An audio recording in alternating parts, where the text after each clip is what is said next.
Hello and welcome to podcast.init, the podcast about Python and the people who make it great. I would like to thank everyone who has donated to the show. Your contributions help us make the show sustainable. When you're ready to launch your next project, you'll need somewhere to deploy it, so you should check out Linode at linode.com/podcastinit and get a $20 credit to try out their fast and reliable Linux virtual servers for running your awesome app. You'll want to make sure that your users don't have to put up with bugs, so you should use Rollbar for tracking and aggregating your application errors to find and fix the bugs in your application before your users notice they exist. Use the link rollbar.com/podcastinit to get 90 days and 300,000 errors tracked for free on their Bootstrap plan. And you can visit our site at pythonpodcast.com to subscribe to our show, sign up for our newsletter, read the show notes, and get in touch. To help other people find the show, you can leave a review on iTunes or Google Play Music and tell your friends and coworkers. You can also join our community at discourse.pythonpodcast.com to talk to previous guests and other listeners of the show. Your host as usual is Tobias Macey, and today I'm interviewing Steve Penrod about the company and project Mycroft, a voice-controlled, AI-powered personal assistant written in Python. So Steve, could you please introduce yourself? Sure. Hi, I'm Steve Penrod, as you said, CTO of Mycroft. And so Mycroft, as you mentioned, is the open source world's answer to your Siri and Echo and any of the voice assistance platforms. That's what we're looking to build, is what we can use in the open source world. How did you first get introduced to Python? I think, back in college, I had a lot of interest in all sorts of programming languages in general. Everything from Lisp to Ruby and those sorts of things have caught my eye. I think the first time I was using Python actively was a couple of years ago when I started using it mainly as a scripting language for operating system, building on top of operating systems, sort of a shell extension approach. So you mentioned briefly what Mycroft is. Can you describe a little bit more about, how it got started and how you got involved in it? Sure. Mycroft was originally begun when the location where we're talking right now was starting up. It's a makerspace, and there was some interest in adding some sort of cool, geeky voice interaction. Everybody wants the Star Trek computer. And so they were looking around and they're trying to find something that they could use to do that. And there really just wasn't a great solution. This was a couple of years ago. So this predated really the release of even the Amazon Echo. So that voice interaction technology was cutting edge, is really just being thought of how we could do things. Especially, there were a few things like the Siri systems where you could activate them, but really something that was listening to you all the time and that you could activate with just your voice and nothing else and just talk to it. That was still the thing of science fiction. So when basically after looking around for this, nothing came up, it was decided, all right, well, we're going to try it. So this is where there's a little bit of strange history. I actually was doing the exact same thing in Kansas City, about 30 miles away, not knowing these guys were doing it. And so we didn't join together until earlier this year in our efforts. But we both recognized the need for this sort of technology and we started building it a couple of years ago to allow, like I said, the Star Trek computer. So you mentioned that this actually started as two different projects that have been sort of merged together. So I'm wondering what that process looked like, because I know that quite often varying code bases quite frequently bear little resemblance to each other, and trying to figure out how to piece them together can be difficult unless they're designed in such a manner as to be very modular. So I'm curious what that looked like. Yeah, and we're amazingly similar and completely different. The technologies that we used, a lot of what I was using was built on top of JavaScript and even using PHP and some mechanisms like that and Apache servers. And none of those literal pieces of code are going to exist in Mycroft, but conceptually, we were doing very, very similar things. And so it's been pretty easy for me to, adopt the things that I had built that were architecturally different and that I wanted to incorporate into the Mycroft project. And how is it that you actually found out about the work that was happening in the makerspace, or that they found out about the work that you were doing so that you were able to sort of join forces? Interestingly enough, we were both talking to the same guy at Google, looking at potential for collaboration. And this was before Google had made any announcements about their interest in stepping into the voice interaction with the Google Home project. And so I had some old friends and friends of old friends who were working there and introduced me to this guy. I'm talking with them and almost the same week, the Mycroft guys were speaking to him, and he asked them, he said, "Do you know this guy? Because you guys are like 30 miles apart and you're building the same thing." So it was pure serendipity, and since we've discovered, we were both at the Kansas City Maker Fair, a year and a half ago, a couple 100 feet apart. And, we've been crossing paths, just missing each other the whole time. So that's pretty funny. It's like somebody wanted us to get together, and finally we actually paid enough attention to do it. And how is it that you decided to grow a business out of this project? Because I know that you said it started off as just sort of a hobby interest that you wanted to build up. What is it that made you realize that there was actually a business opportunity behind it? Well, for me personally, when my interest in this goes back quite a ways, I'm going to date myself a little bit. So back in the 90s, I worked for Autodesk for about a decade. And while I was there, one of the pieces that I helped develop when they were coming out with the original tablet PC from Microsoft, that was, for the younger listeners, they didn't have touchscreens on laptops back in the day. And they didn't do things like voice interaction and being able to draw on your screen with a pen. That was all kind of new concepts at that point. And so I was building some demonstration software on top of Autodesk products that when they were introducing the tablet PC, they could show off on stage what the capabilities of this was. And one of those pieces, at that time, Microsoft had the speech API available. I think it was like version 4, maybe 5 at that stage. And so from a personal interest, I just started what really boiled down to is I wanted to be able to play my music through that and be able to voice control my music collection, because it was kind of big and it was cumbersome to interact with it in any way. And so I was looking to see if I could build a voice interface to allow me to say, play, Heart Attack and Vine by Tom Waits. And the short answer is I couldn't back in the time frame. The pieces just weren't ready for it. Technology wise, speech API was okay. You had to do sort of command and control, where you preloaded it with a fixed vocabulary, which maybe was doable. What I was looking at loading, thousands of words or tens of thousands of words, it wasn't really well suited for. And then on top of that, the hardware at the time, microphones were hundreds of dollars.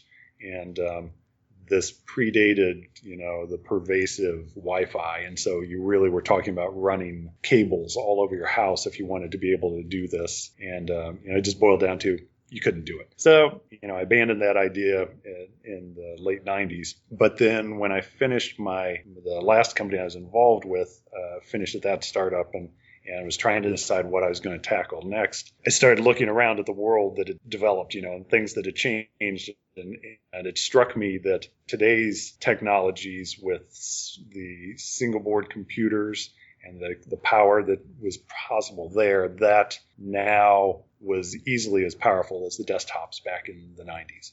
And the speech to text technology on the desktop machines was better, but also the cloud, especially a couple of years ago, was just ramping up. And so these cloud approaches where you were able to throw even heavier duty processing at it, and where they were able to collect massive amounts of voice data to train their systems, those were making leaps and bounds forward. And then finally, microphone technology. The joys of cell phones is they've made microphones in huge demand. And so the mics of today are easily as good as the mics that cost hundreds of dollars. Honestly, it's probably $500 for the quality of mic that we're talking about in our cell phone today that costs, $2. So all of those pieces came together to where it struck me after I did a little prototyping that what I had thought about building back then was suddenly in reach. It was capable to build this. And similarly, not the exact same story, but within the Mycroft makerspace, everyone was going through kind of the same kind of process, thinking through the technologies that are available today and realizing that they could build something like that. And so I think this happens with a lot of technologies. There's a time where it is ready to emerge. And, you see that if you even going back to, the light bulbs or, the automobile or planes, people around the world that had no knowledge of each other are simultaneously developing these some sort of technology that's just the world has come to a place where it's now ready to support that technology. And I think voice interaction like this, it's just time for it. So can you dig a bit into how Mycroft is architected internally and some of the biggest challenges that you've encountered while working on building out this product?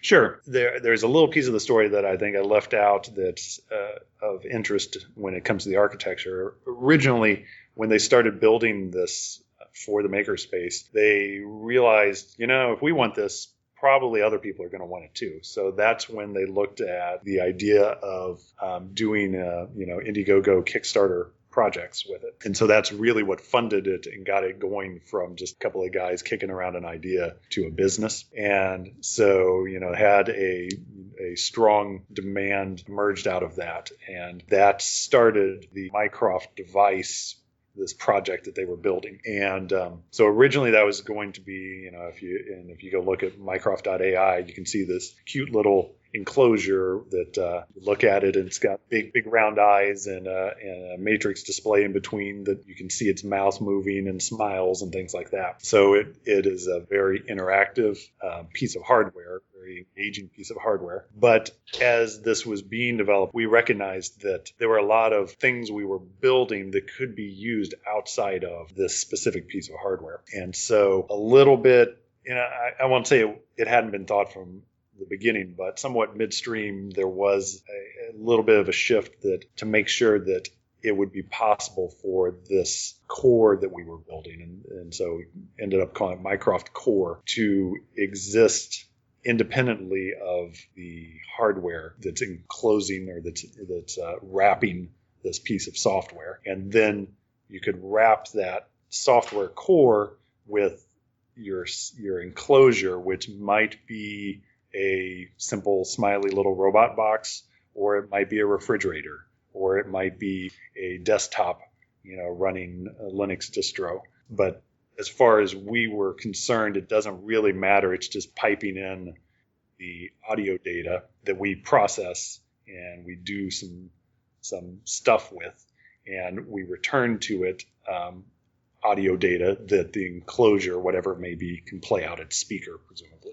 So then the other piece to what we were building, the other architectural piece that is critical for this to be a successful and really useful technology and not just a toy, is we don't want it to only be able to do a handful of things that we make it do. We really know that in order for this to be what everyone imagines it to be, it needs to be extendable. And so the other side, you've got people making different enclosures, but then the other side of that is we need different kinds of skills. And I think that terms become associated with voice systems a little bit here. And so you can create a skill that can, for example, control your Philips Hue lights, or a skill that can reach out to your favorite website and scrape some data from that, or access a web API and bring back a result and then speak the result to you. And so the intention is that we would build a handful of these skills, but honestly, those are just examples for the rest of the world to reference and build the things that they imagine and to support the services that they have, already built. And they just want to allow somebody to be able to interact with those services using their voice, or to control the Internet of Things devices that they've built. And, I don't know if you've played with any of the IoT lighting systems, but the reality of having to pull out your cell phone and pull up an app and flip to the right screen and tap a button to turn a light on and off, it's just not that great. You want it to just happen. You want to say, turn on the lights or dim the lights or turn off the lights. That's good. Or, some of the things that we're going to be coming out with is you just walk into the room and it knows you're there and the lights come on. That's what you're really imagining the Internet of Things to be, where the environment is immediately available and controllable by you without any effort.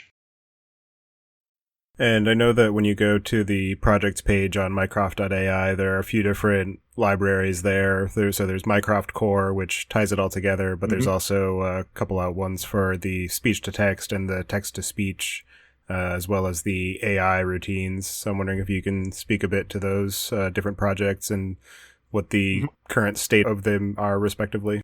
So there are a couple of different pieces that are necessary to create a voice interaction system. And one of them that you would start with is the conversion of your voice, the speech to text.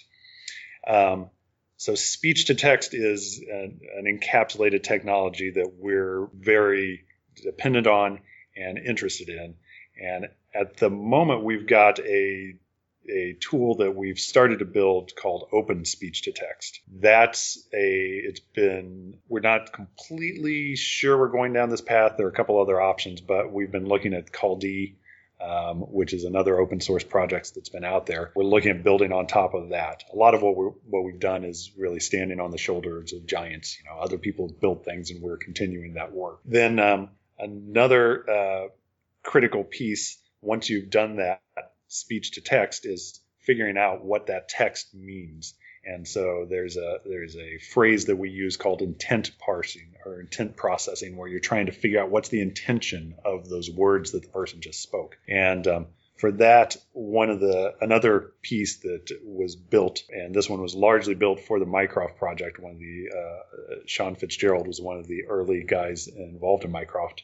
It allows you to define keywords to identify within those phrases skills that the phrase is intended for. And so we use that to say, when I say turn on the lights, to recognize, the intent is to deal with the light system, and on is the action that we're wanting to take. And so then we can pass that off to the skill to handle it. Then once you get a response from that, you need to take that response that's coming back in some form and speak it to the user. So that's the next piece of technology, is text to speech. And we're using a system that we built on top of an open source project called Flight, which, the whole text to speech world. Flight was actually built on top of Festival.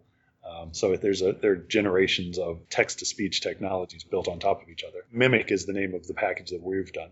Then the final piece, which is Mycroft Core, is what pulls all of those bits together: the speech-to-text, the intent processing, the intent parsing, and the text-to-speech, and pulls those together into the complete process that is Mycroft, the complete system that does that. But each of those technologies is actually self-contained and is usable in and of itself. And when I was looking at the list of projects there, I noticed one of the things about the Mimic project is the intent for it to be able to have a higher quality voice than the sort of traditional robotic voices that we've dealt with when dealing with typical text-to-speech programs going back to our, original cell phones before they gained any sort of intelligence. So I'm just wondering, I guess, what are some of the approaches that you've taken there and some of the problems that you're needing to overcome?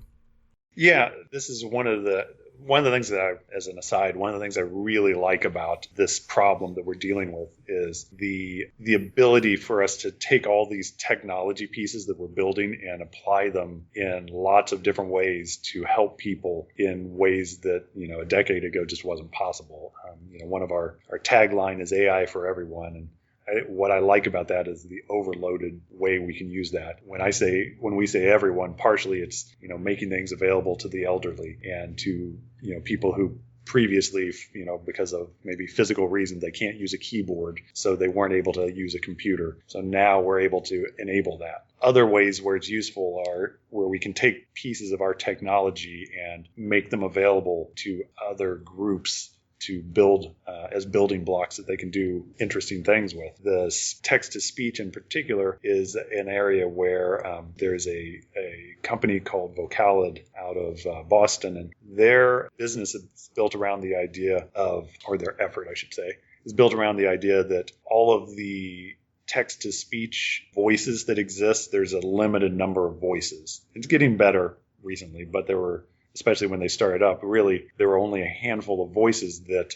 someone who had to use an assistive technology had available to them to use as their robot voice or their surrogate voice. So if you're a 11-year-old girl who can't speak and has to use some sort of an assistance to speak, you really don't want to sound like Stephen Hawking's voice as an 11-year-old girl. You want to sound like an 11-year-old girl. And so that was their charge, was to build this bank of voices to enable them to enable people to build lots of different voices and personalize that. Their goal was to do it to assist handicapped people or people who had some sort of reason that they weren't able to use their own voice. We've been able to work with them in partnership with the Mycroft project. So they have built the default voice that we're using right now, which came from Alan Pope, who's a community manager in the Ubuntu world. And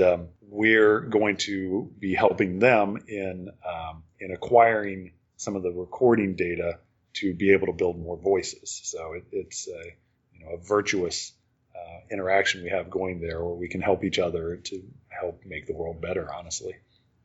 Yeah, that's very cool. I'm actually aware of the work that they've been doing because one of the founders of that project actually did a very interesting TED Talk about the work that she was doing and the business that they started up with that. So I'll add a link to that in the show notes. And as an aside, for anybody who has a few moments to spare, they actually have a space where you can go and donate your voice to contribute for them to be able to build new voices for people who do require assistive technology for being able to speak, so that they can have more of an individualized voice than what is generally available to them. Sort of thing that just makes you feel good about yourself.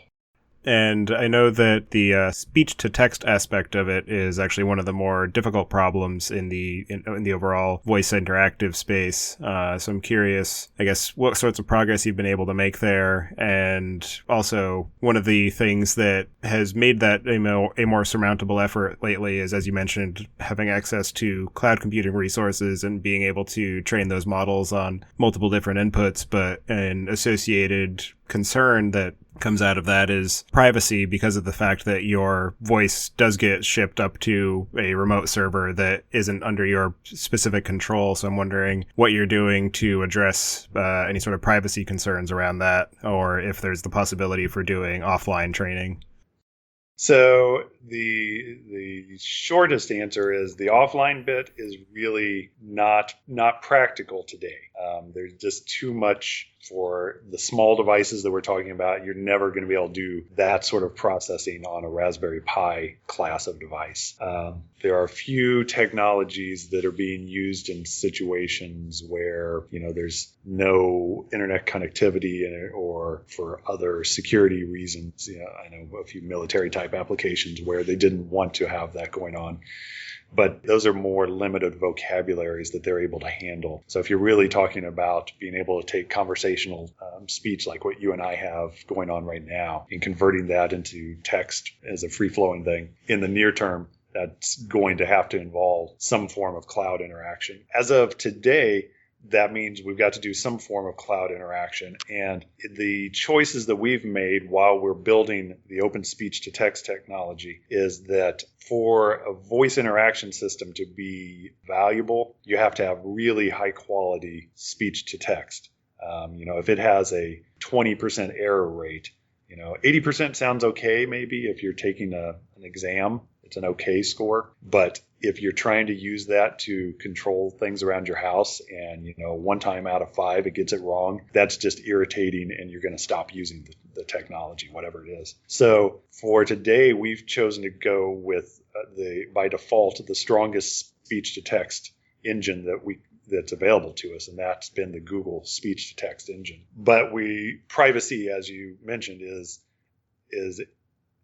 one of the things that really jumps out when you're talking about voice interaction technologies, because by their nature, they're listening to every word you're saying, right? So the first stage of privacy is that the actual every word you're saying listening that goes on, that does occur locally on the device that is running the system. So on the Raspberry Pi, we've got a piece running that's built on top of Pocket Sphinx that is doing what we call wake-up word processing. So what that basically means is your microphone is constantly listening to every sound coming out or coming at it, and it's trying to do some analysis to see, did you activate the system? In our system, it's Mycroft or Hey Mycroft. That's what brings its attention.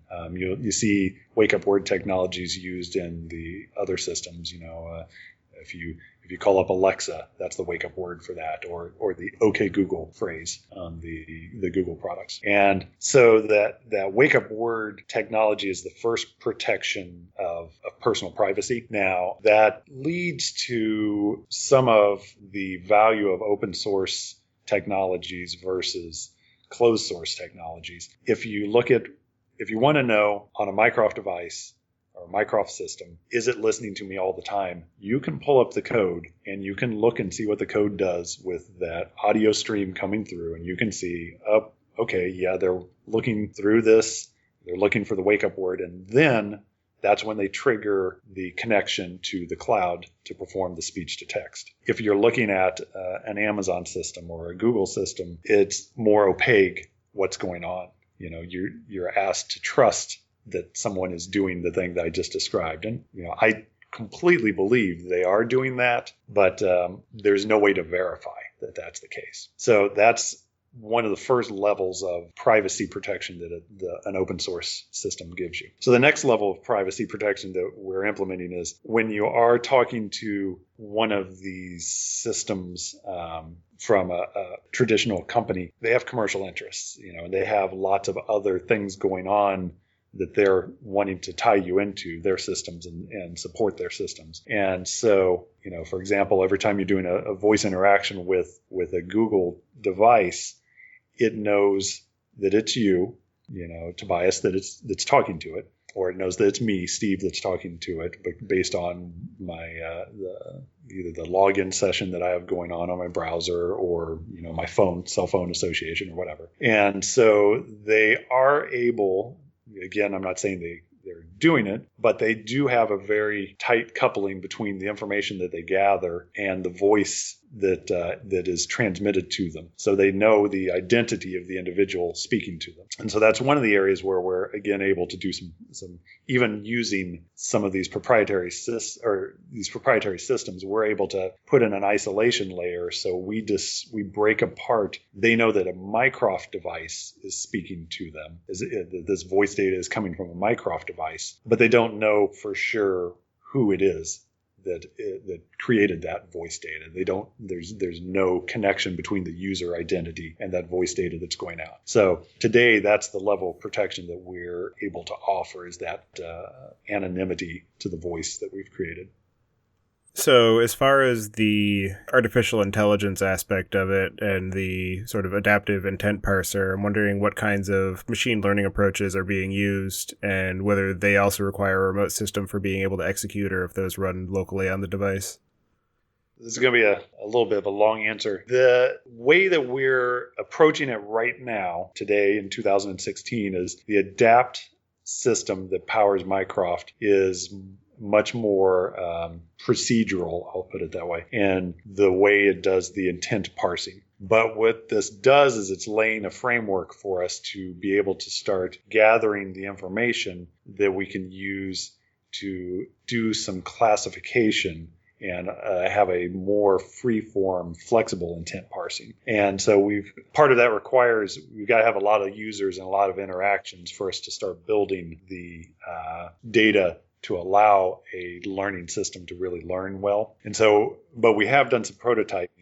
One of the Jonathan d'Orleans, one of the developers on the Mycroft project, he's got a educational background and a lot of personal interest in artificial intelligence techniques, and he has built a thing called neoevolution. And so that's a framework that he's created for a evolutionary artificial neural network. So this pulls together a couple of different concepts out of the AI community. So neural networks, everyone's heard of these things, and deep learning and genetic algorithms. He's pulling all of these things together. And what it allows is the neural networks, it allows them to evolve better than the way they traditionally have been implemented in the past. And so we're then able to use it. That framework is capable of doing a lot of different things, prediction problems and classification problems and, even playing games. It's capable of learning lots of different things. So he's built this framework, and we're prototyping using that framework to take some of those control phrases and just be able to toss them out at it and let it learn. So for example, today, going back to the lighting control example, a programmer would have to say, these are the words that I'm interested in, lights and on and off. We'll just stick with those simple ones. And so if the adapt system is able to identify that you're interested in lighting and the action is on or the action is off. And we've got some flexibility in the way you can throw those words together, but it has to be those things that the programmer has thought about. They have to do some pretty explicit thought of what the activation phrases are that a user is going to have. What the neoevolution will allow us to do is take a whole bunch of different phrases that either we've come up with or that the skill developer comes up with when they're developing their new skill, or we can do opt-in mechanisms where the unrecognized phrases that someone tries to speak to a device get reported back to us, and we can start throwing those into this system. And so instead of saying, turn on the lights, you could say something like, it's too dark in here. Hey, Mycroft, it's too dark in here. And it can figure out from that the intention is to turn on the lights, even though you didn't use the word light or on. Those would get lumped into that intention. The approach that we're going to be doing with that is a thing called, there are a couple of different ways of doing that. So there's supervised learning and unsupervised learning. We're going to be doing more of the supervised learning, where we're throwing it into, this is the batch of stuff that your phrase corresponds to. We're looking at a few other approaches to other ways we can enhance the experience down the road, but that's our first approach. You referred a number of times to running this on a Raspberry Pi, but you also mentioned the ability to run it on essentially anything with a microphone and speakers. So I'm wondering, I guess, what's the minimal amount of resources necessary for being able to get this up and running, and what does that install process look like for somebody who wants to start tinkering with it for themselves? Part of the architecture is we wanted to have a lot of flexibility, and flexibility in all sorts of different ways. That's been one of the challenges of it. And so one of the ways that we want to make it flexible was the computational resources, the demands you have on there. So the sort of the default implementation of Mycroft right now, so if you pull it off of our GitHub, make use of it the way it's configured by default, the system that gathers the audio data, that's, of course, running locally. Doesn't take up much computational resource to do that. Then it reaches out to the cloud to perform some speech to text. And so the computational resource there is away from the device. Then the speech to text result comes back down to the device. And that's where we're doing the intent processing. So that's occurring under the adapt system locally. Then depending on the particular skill you trigger, that may or may not occur on the device that you're running. If you're saying, what's the weather like, that's obviously going to reach out to a database somewhere in the world, or not a database, but an API somewhere in the world to pull that data down. If you say, something along the lines of set a timer, that might all be running on the Raspberry Pi itself or whatever your device is. So there's a little bit of variability on the computational requirements for that. Then the last piece by default that we do is the text-to-speech through Mimic is run on the Raspberry Pi. So that probably the single highest computational consumer on the Raspberry Pi is that process of going through the text and generating the wave representation of that and speaking it. Part of our architecture, though, is allowing us to switch things. So the speech-to-text engine, as I said, the default is that we're using the Google speech-to-text right now, but we also can switch between different providers. We have worked with the IBM Watson technologies coming out of there. We've worked with our own open speech-to-text. And so any speech-to-text mechanism you can connect up with. Could even involve a local one if you wanted to have a complete offline system. We haven't attempted it, but it would certainly be possible to hook into, Dragon systems and some of those that have pretty decent local speech-to-text could be connected into our system, and that could be a cloudless implementation. On the other side, the text-to-speech that we do by default, like I said, is Mimic, but we also have hooked up to other systems. So we could connect up to the Google text-to-speech engine or iSpeech's text-to-speech engine or one of a dozen different services that allow you to send off to the cloud, and it pulls down a wave representation. And in that case, there's very little processing used to perform the text-to-speech on the local device. So that's part of our intention, is that the Raspberry Pi implementation, we're getting pretty much the most out of it right now. And using Mimic would be a challenge on anything with much lower processing power and memory than a Raspberry Pi does have. But if you started using a cloud text-to-speech, I think there's a good chance we could get it down to the level where you're able to run on, probably not a microcontroller, but, some of the very, very simple system on a chips, things running on your watch and those sorts of things. And for the actual install process, is there any sort of easy to follow installation guide, or is it still sort of a work in progress? So currently the easiest way to get started if you're running on Linux is you can pull down our system from GitHub under github.com/mycroftai. All of our code sitting out there are available for you. And if you follow the Getting Started guide that we've created at docs.mycroft.ai/development/getting started, that will walk you through the process of pulling it down. There is a stage. The majority of what we do is the vast majority of what we do is in Python, but Mimic is C++ code, so you do have to go through a compilation stage on that one. And I will warn you about that one. On a Raspberry Pi, it takes a while. You can start it and then go have dinner, but you only have to do that once. Beyond that, it's all Python based, so it's pretty straightforward to get going with it if you're familiar at all with Python. And are there any distributions of Linux that are more well supported than others? We're working with Ubuntu for a while, and I can't. A few things I don't think I can really drop names yet, but we're talking to some other people about things, and I think there's going to be a lot of tight collaboration there.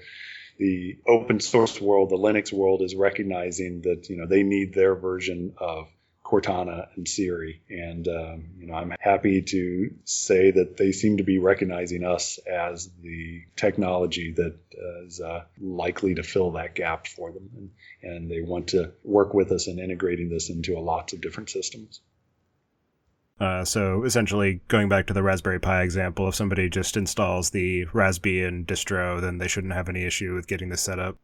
Yeah, it should be pretty straightforward, and we're getting where they can pull it down off of, using the standard distribution methods. We've got a few packages being built, and so those are going to get easier in the very near future for people to. They just pull down as a package and be up and running.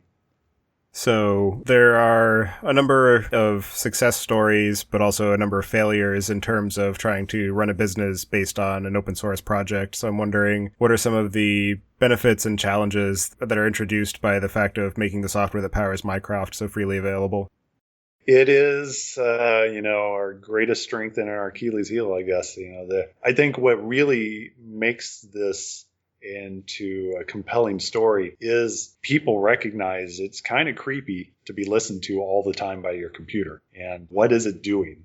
That is something that is a huge privacy concern. At least I can turn off my laptop, or I can, leave my cell phone in the other room and walk away from it. But the world we're looking at moving into, and in the very near future, is that there's going to be a device in every part of your life that's listening to your words and listening ambient voices floating around and wondering, as an individual, I've got to wonder what is happening to that. And I think that the open source approach is really the only way to satisfy people that their voices and their privacy are being respected. And so that's the biggest strength of Mycroft, and that's what distinguishes, I think, from everything else, is the fact that we are making all of this available to the world to look at what we're doing, and we have no secrets about it, and we're not hiding anything, and we're inviting people to come and look at what it is that we're doing with the sensitive data that we've got. So that's the advantage of it, and the other advantage also, beyond just the privacy, is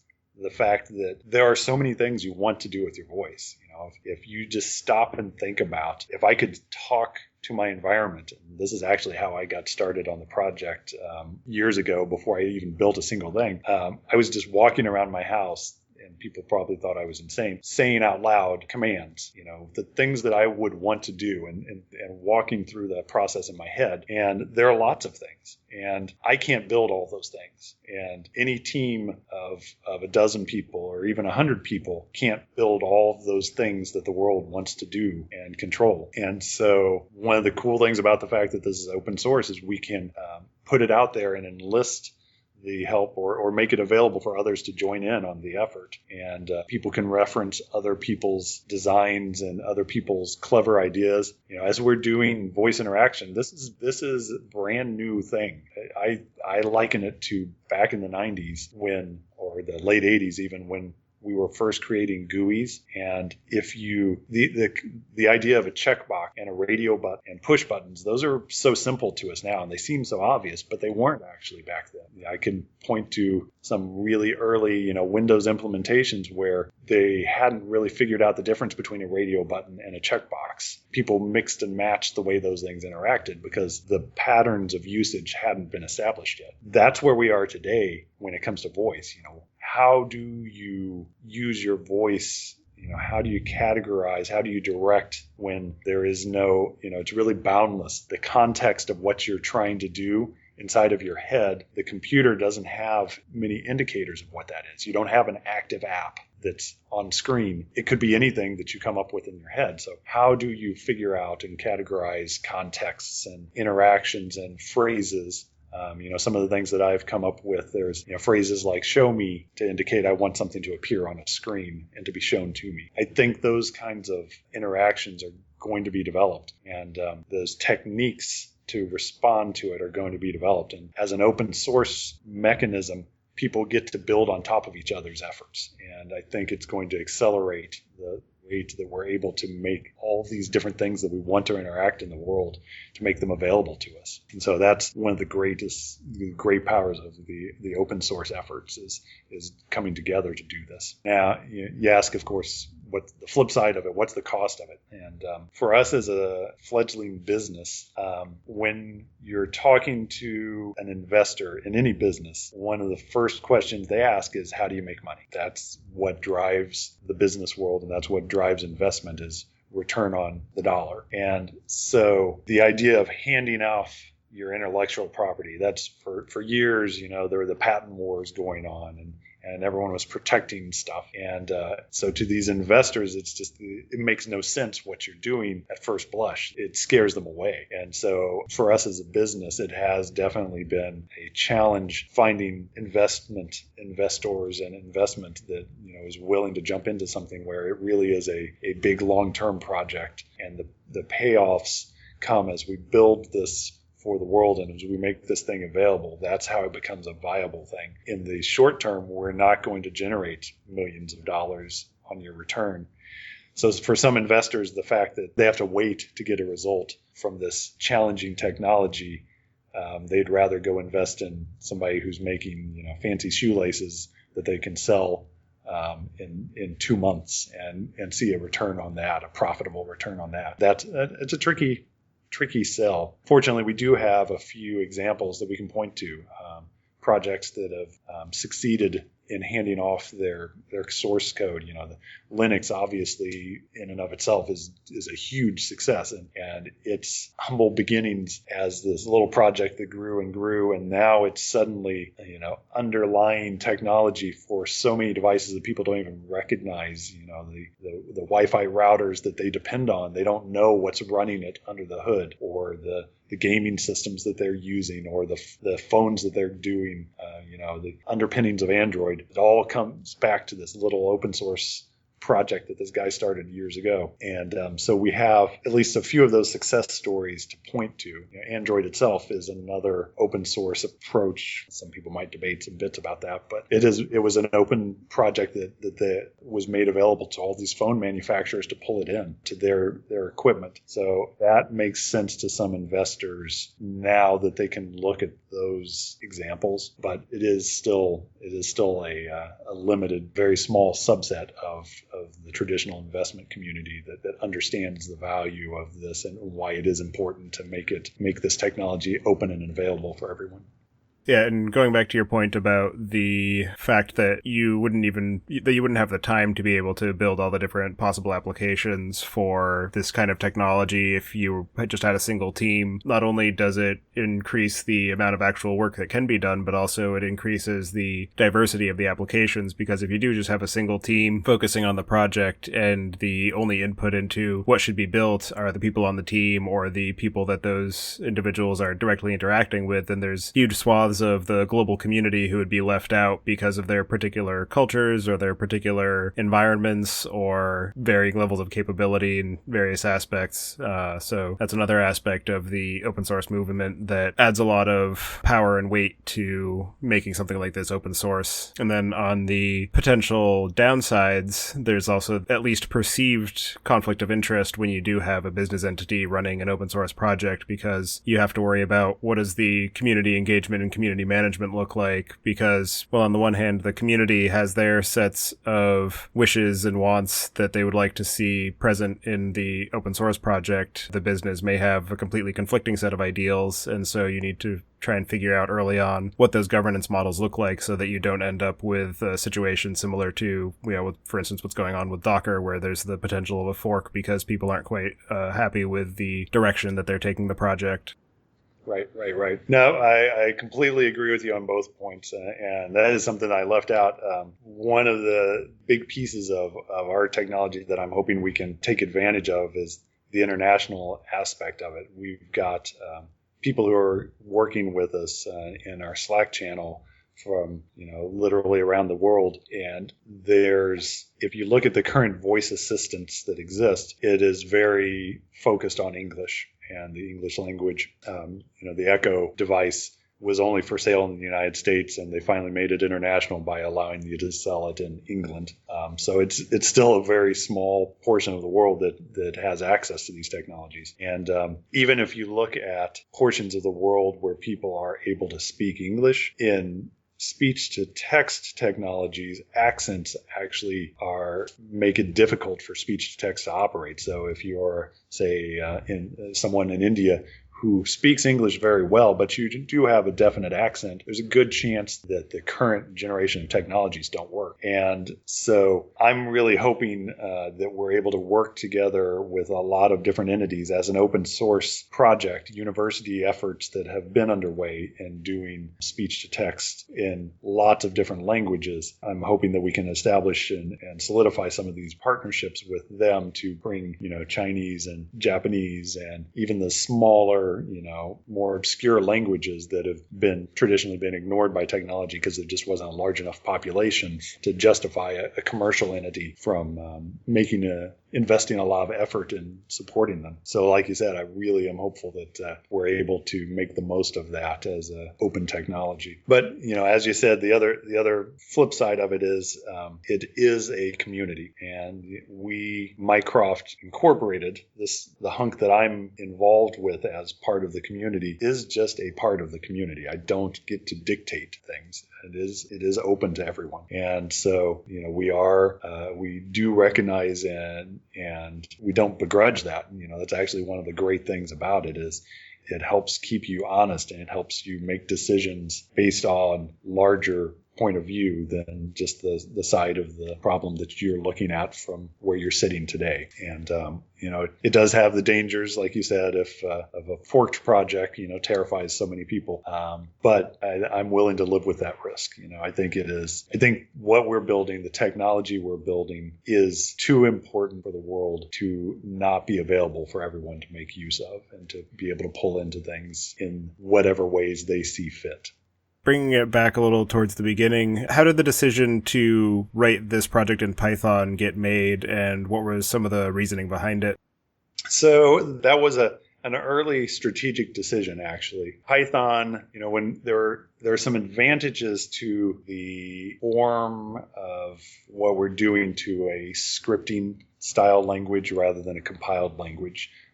Being able to plug in and making it easy for people to develop things and be able to bring pieces in. It works well with a scripting language. And Python in particular stood out in both its capabilities as a scripting language, the object-oriented pieces we take a lot of advantage of that, but also the wealth of libraries that are available for people to be able to pull in and to be able to take advantage of those. As I said, we expect lots of different things to be built. And so access to all of these libraries just makes it easier for people to build things. So it felt like it was the right tool for those reasons. And then the fact that we want to be able to run this technology on lots of different platforms and capability platforms, high-end and low-end computational devices, we needed something that had broad-based support. And Python is one of those scripting languages. All right, that's probably overclassification, but Python's one of those languages that exists very early on lots of platforms. So we liked that from a strategic standpoint. To any technology that we built, we wanted to be able to take advantage of that widespread distribution possibility. And what do the mechanisms for extending Mycroft look like? Is it just a matter of dropping a set of scripts in a particular directory structure and having it pick it up automatically, or is there any sort of particular interface that's exposed from the Mycroft core for people to be able to hook into? So there is an interface. We have the skill API. So it's a combination of what you just said there. If you're doing development today, the approach is there's a folder on your device that has your custom skills. And so you drop into that folder, you create your own folder for your skill, and you can have multiple skills, each in their own folders. And that, your init that goes in there, you derive from the skill API that we've exposed. And so there's a handful of methods that you would then extend and derive from, and the capabilities that it then provides you to write back to say, I want to speak these words, or I want these things to show up on a display. The skill API that you've derived from allow you to send those things out to the Mycroft system. Beyond that, though, you can do pretty much anything your imagination comes up with. We provide starting point, so we come at you and we say somebody wanted you to do something. Here's the intent that we got from them of what they wanted to do, and then it's up to you to do it, react in any way you want, and then we also provide the mechanism for them to feed back to the user, say something or show me something on the display. And what are some of the most interesting or surprising applications of Mycroft that you've seen people put it to? So there are a couple of applications that have been developed for Mycroft itself that have been fun applications using it. One guy had built a robot using OpenCV to do some image processing, and he combined that with Mycroft voice control. So the robot would be able to look at someone, track them, and you could say things to say, take a picture now, those sorts of things to be able to control this robot using its voice. We've done, obviously lots of things with controlling houses and lights and things like that. We've already had community members working on using it in different environments, running it on your Android system, running it on your Android Wear devices, controlling desktops. Those are kind of obvious, but it's also good to see that the ideas that we had when we were building this, we were able to run it in different locations are possible or feasible and are happening now. And one of the things that I got to participate in that was a completely unexpected style or usage of this. We went a few weeks back to a facility that GE runs called First Build in Louisville, Kentucky. And GE had invited us to go there we'd been speaking with them about some potential things, possibly working together or showing them the sorts of things that we could do. And they invited us down to this facility, it's kind of a factory and a makerspace that GE makes available to the community. And they hold periodically different events there. And once a year, they have this weekend-long event where they pick a theme and people break up into teams and they build some sort of typically some sort of device around that. And the theme this year was the future of cooking. Well, I had Joshua Montgomery and I went down there. Josh is the CEO, and we were just going to go down. We didn't honestly know what we were going to do. We were just going to watch probably. But when they got there, they encouraged us to participate, and so we ended up joining a team with some college students from Art and Design College, and we chose cooking for the visually impaired and the blind. And so what we ended up building was an inductive surface stove that had Mycroft incorporated into it, so along with some sensor systems. So as you walked up to the stove, a proximity sensor from TI would trigger, and the Mycroft unit would recognize it, and it would warn you if it was active. If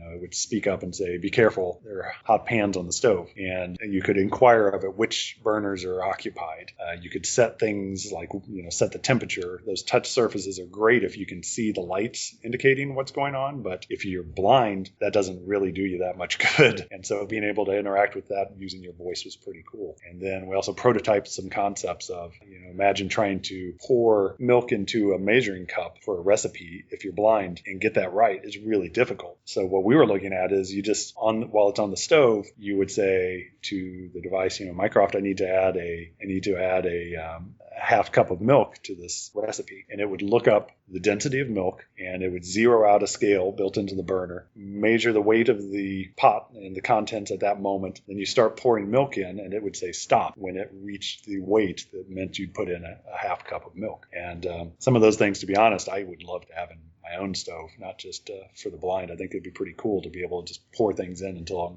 got the right amount. So that was a unique case. I talked about enclosures. That was an unusual enclosure. It's not a watch or anything like that. It's built into appliances and really seeing how far we could take the ideas of smart appliances. And I think the last one that really has surprised me in a good way, there were a few, this was built on one of those pieces of technology that we developed. So the Mimic text-to-speech, as I said, it is fully encapsulated text-to-speech engine that anyone can make use of, and received an email from a gentleman, Kendall Clark, who runs a distro of Linux called Sonar GNU Linux, and it's specifically designed for the visually impaired and enhancing the Linux desktop experience for people who are, either blind or who have other issues with vision, color blindness and things like that. So he had taken Mimic and was incorporating it into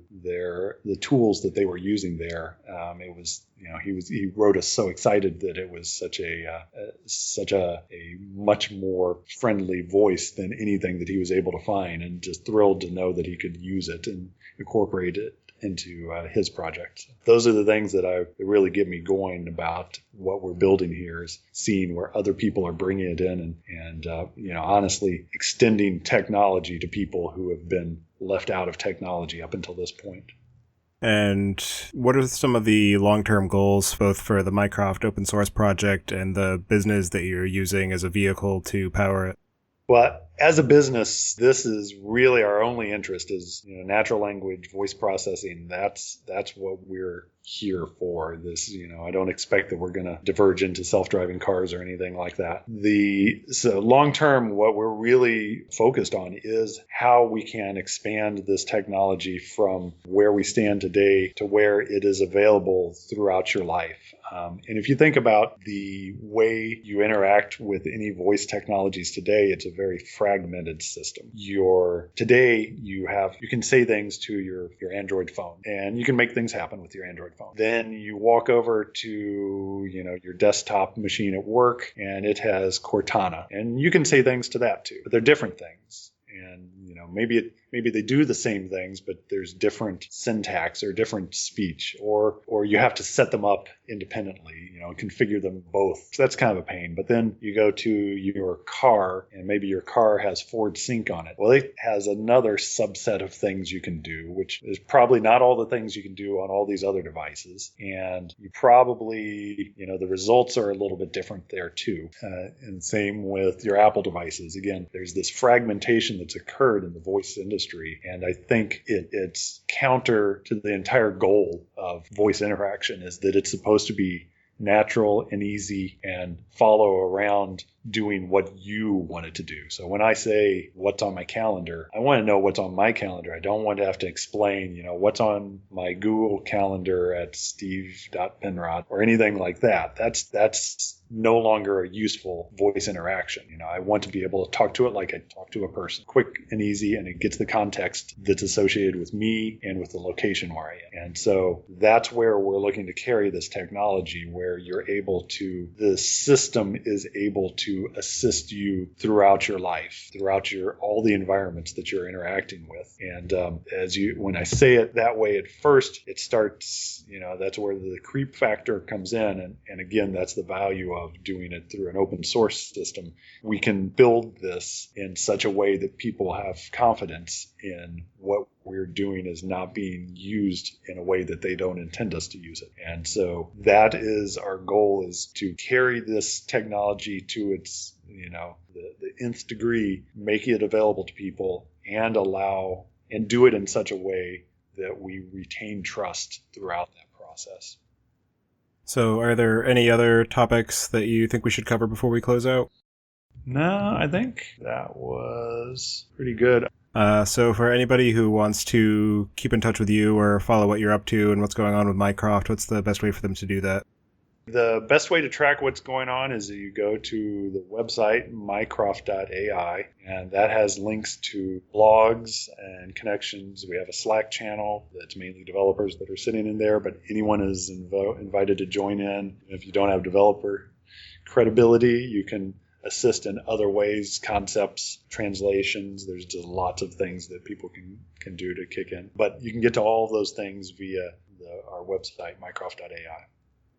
So with that, I'll move us into the picks. My picks today are, first off, the Yip project, which is a front end to pip, which adds some of the sort of aesthetic of the Yower project from Arch, which is one of the front ends to the Arch user repository. So it just makes it a little easier for searching for Python libraries and getting some information about them before you actually install it. And my next pick is the Myths and Legends podcast, which is a podcast of a gentleman who explores some of the various myths and legends from folklore around the world and tries to expose either versions that you may not be as familiar with or stories that you haven't heard before. And he does a good job of presenting them in an entertaining and sometimes amusing manner. So I definitely recommend people check that out if they're at all interested in some of those aspects of mythology and the different cultures that gave rise to them. And with that, I'll pass it to you, Steve. Do you have any picks today? Sure. So my life at the moment is boiled down to sort of code and food. So I'm going to focus on the food side of things. There are a couple of picks would be, first one is just Ethiopian. If you haven't had Ethiopian food, you got to give it a shot. It's getting bigger. You can find an Ethiopian restaurant in most cities. Blue Nile in Kansas City is pretty darn good. And then the other one, as a Kansas City boy, as I've been traveling around the country, I appreciate the barbecue that we have in Kansas City. I like trying it elsewhere, but I still like Kansas City's best. And my favorite by far right now is Joe's KC. I'm not the only one. Anthony Bourdain put it on the list of places you have to eat before you die. And I've been to that one. That's the only one I've been to so far. I highly recommend it. Excellent. Well, I really appreciate you taking the time out of your day to tell us all about Mycroft. It's definitely a very interesting project and one that I'll be keeping a close eye on as it continues to develop new capabilities. So thank you for that. Been my pleasure, and we definitely, the more the merrier, joining into our project.